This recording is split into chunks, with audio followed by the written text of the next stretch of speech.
Hello, this is Lydeen from the University of Mary, where I teach woodwinds and jazz studies.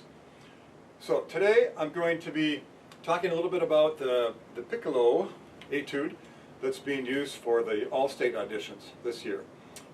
Just going to talk about a couple of things and then play it to demonstrate for you. So it's the same audition as the flute. I'm sure many of you, if you're watching this, are probably auditioning on both flute and piccolo. So some big differences obviously with playing piccolo as opposed to flute. One of the things to really be careful of if you don't have a lot of experience playing piccolo is one of the main problems I think people have coming to the pick from the flute is they don't play the piccolo as much. So it's kind of a double in some ways where you don't have as much time in on the instrument as you do on flute.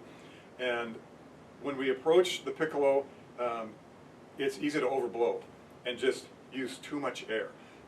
The piccolo is smaller, it's half the size of the flute, and it's real easy to overpower it.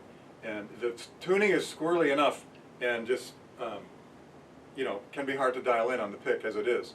And when we start using too much air, it just kind of compounds those problems. So again, piccolo has a very fast airstream, and compared to flute, you want to be a little bit higher up and closer to your aperture hole.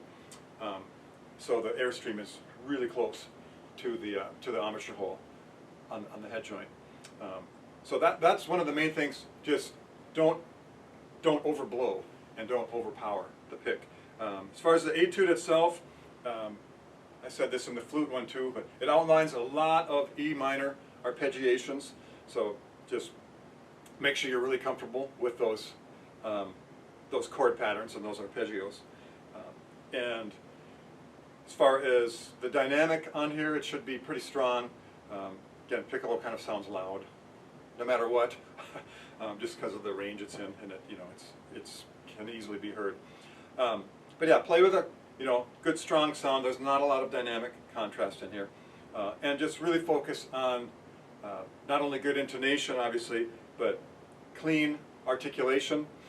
And when you have the slur two tongue twos, nice and connected slurred pairs, and really good and crisp staccato articulation style to just highlight the difference between the two. So with that, I will play it for you.